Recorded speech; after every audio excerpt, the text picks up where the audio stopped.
गुरु प्यारी सात संगत जी, आप सभी को प्यार भरी राधा स्वामी जी। गुरु प्यारी सात संगत जी, आज हम आपको जो साखी सुनाने जा रहे हैं कि हम सब जीव मालिक को नहीं मांगते, बल्कि मालिक से दुनिया की वह सारी चीजें मांगते रहते हैं। अगर हम मालिक को मांगे तो हमारा जन्म सफल हो जाएगा और हमें सब कुछ मिल जाएगा।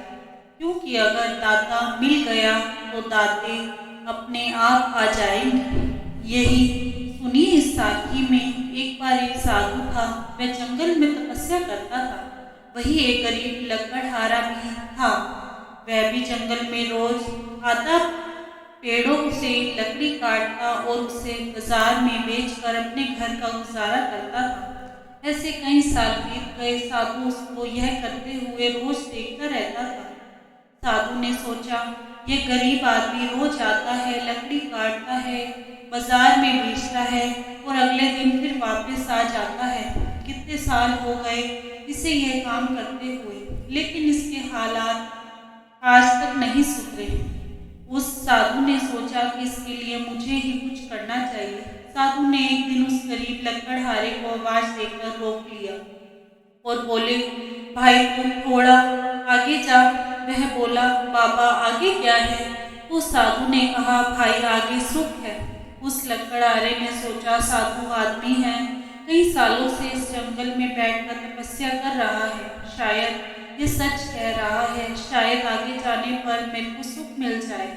जब वह लकड़हारा एक मील आगे गया तो उसको बहुत अच्छी लकड़ी के पेड़ दिखाई दिए। उसने वहां से कुछ लकड़ी काटी और बाजार में जाकर बेच आया।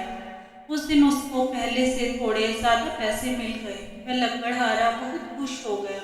उसने सोचा कि मैं तो पिछले 15-20 सालों से यहीं पर ही आता था, यहीं जंगल में आगे से ही लकड़ी काटता था और उसे बाजार में बेच आता था, जिससे मेरे परिवार का गुजारा चल जाता था। यह साधु भी मुझे कितने सालों से जंगल में आते हुए देख रहा है, लेकिन पहले तो इस साधु ने कभी भी मुझे आगे जाने के लिए नहीं कहा। कुछ दिन वह वहीं से लकड़ी काट कर बेचता रहता था। कुछ दिनों बाद वही साधु उस लकड़हारे को फिर मिला और बोला, भाई अभी तो तू वहीं पर ही है, मैंने तो सोचा तूने कुछ तरक्की कर ली होगी। साधु ने उसको कहा, भाई और आगे जा। जब वह और आगे गया तो आगे उसको चंदन के पेड़ मिले। वह चंदन के पेड़ देखकर बहुत हैरान हुआ। कितने सालों से मैं इस जंगल में आ रहा हूँ, लेकिन मेरी नजर आज तक इन पेड़ों पर नहीं गई है। फिर वह चंदन की लकड़ी काटता और उसे बाजार में बेच आता। अब उसको बहुत पैसे मिलने लगे, क्योंकि चंदन की लकड़ी बहुत महंगी होती है। वह लकड़हारा अमीर हो गया। उसकी हालत अब पहले से सुधर गई। अब उसने अपना एक घर भी बना लिया। पहले तो वह झोपड़ी में रहता था, अब वह अच्छे मकान में रहने लग गया। उसने लकड़ी का एक टाल भी खोल लिया। उसने अपने टाल पर काम करने के लिए नौकर भी रख लिए। जब वह जंगल में लकड़ी काटने जाता था तो नौकर अपने साथ लेकर जाता था। अब वह लकड़ी खुद नहीं काटता था, उन लड़कों से कटवाता था। टाल पर रखकर चंदन की लकड़ी बेचता था। उसने लकड़ी के बड़े बड़े टाल लगा लिए। पहले वह लोगों के टाल पर जाकर लकड़ी बेचता था, अब लोग उसके टाल पर आकर लकड़ी बेचते थे। अब वह बहुत अमीर हो गया था। जो लोग पहले उसको पूछते भी नहीं थे, अब उसको सेठ कहकर बुलाने लगे थे। एक दिन वह साधु उस सेठ की दुकान के आगे से जा रहा था। उस सेठ ने उस साधु को बड़े प्यार से रोका और बोला, आओ संत जी, आओ, अपने शुभ चरण हमारी दुकान में डालो और उसे पवित्र कर दो। आपके शुभ वचनों के कारण ही तो मैं अमीर हुआ हूँ। पहले तो मेरी कोई औकात नहीं थी, मुझे कोई पूछता भी नहीं था, लेकिन अब सभी लोग मुझे सेठ जी कहते हैं। यह सब आपकी ही दया में से हुआ है। मैं इतना बड़ा साहूकार बन गया हूँ। संत जी आपने ही तो कहा था और आगे जाओ। मैं आगे गया तो मुझे चंदन की लकड़ी के पेड़ मिल गए, जिसका भाव दूसरी लकड़ी से 100 गुना ज्यादा है। उससे मैं करोड़पति बन गया हूँ। तब उस साधु ने बड़े प्यार से कहा, भाई बाहर से तो तुम्हारे हालात बहुत बदल गए हैं, पर अंदर से तुम्हारे हालात बिल्कुल भी नहीं बदले। 20 साल पहले भी तुम्हारा वही हाल था और 20 साल बाद भी।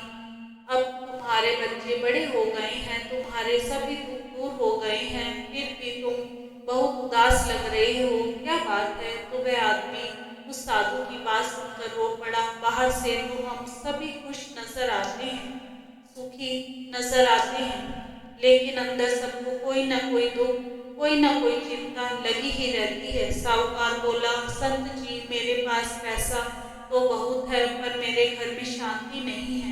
मेरे बच्चे भी आपस में लड़ते रहते हैं। संत ने कहा, मैंने तो तुम्हारे को आगे जाने को कहा था। वह सेठ बोला, मैं आगे ही तो गया था। साधु ने कहा, और आगे? वह साहूकार बोला, आगे तो बहुत बड़ी खाई है, मैं खाई में कैसे जाता? संत ने कहा, भाई तू सिर्फ दुनियावी पदार्थ इकट्ठा करता रहा है। उस अकाल पुरुष कुल मालिक ने उसको यही समझाया कि तुम सारी उम्र उस मालिक से दुनिया की चीजें ही मांगते रहे हो। क्या तुमने भी कभी उस कुल मालिक को मांगा है? उस कुल मालिक को कभी याद ही नहीं किया? संत जी बोले, भाई भजन सिमरन कर ले, क्योंकि इस दुनिया की हाय हाय में तुम्हारी उम्र बीत जाएगी। जो बच्चे आज तेरे को अपना कहते हैं और तेरी कमाई पर मौज मस्ती कर रहे हैं, तेरे मरने के बाद कहेंगे कि इसको जल्दी निकालो। 2 दिन के बाद भाई तुझे किसी ने भी याद नहीं करना। यही हम सबकी हालत है। जो चीज हमारे साथ नहीं जानी, उस चीज के लिए हम जिंदगी में भागते रहते हैं, और जो बाबा जी ने, सतगुरु जी ने हमें नाम दिया है, उसको हम कभी सिमरन ही नहीं करते। प्यारी साथ संगत जी, आप सबसे हाथ जोड़कर यही अनुरोध है कि भजन सिमरन को पूरा पूरा समय दें और मालिक से खुशियां प्राप्त करें। इसी के साथ एक छोटी सी साखी और है। महाभारत युद्ध में महारथी कर्ण रणभूमि में हार चुके थे। भगवान श्री कृष्ण अर्जुन को कर्ण की दान वीरता दिखाना चाहते थे। श्री कृष्ण अर्जुन को पीछे छोड़ ब्राह्मण का वेश बनाकर कर्ण से स्वर्ण दान की प्रार्थना करने लगे। असहाय कर्ण के पास उस समय देने को कुछ नहीं था। वे अपने अंतिम समय में भी किसी ब्राह्मण को निराश नहीं लौटाना चाहते थे। घायल होते हुए भी करण ने पत्थर उठाकर अपना सोने का दान तोड़ा, उसमें से सोना निकाला, बाण चलाकर जल निकाला और उस सोने को धोकर ब्राह्मण को भेंट कर दिया। तब श्री कृष्ण अपने वास्तविक रूप में प्रकट होकर करण को साधुवाद करने लग गए। करण से वर मांगने को कहा। अर्जुन के सामने ही करण बोले, 3 लोक का स्वामी मृत्यु के समय मेरे सम्मुख उपस्थित है, इससे बड़ा वर मैं क्या मांगू? भगवान, अंतिम समय में आपके साक्षात दर्शन हो गए तो मुझे सब कुछ मिल गया। अब कोई इच्छा बाकी नहीं है। इसी के साथ इजाजत चाहते हैं। कल मिलेंगे एक नई साखी के साथ। तब तक के लिए राधा स्वामी जी। अगर आपको साखी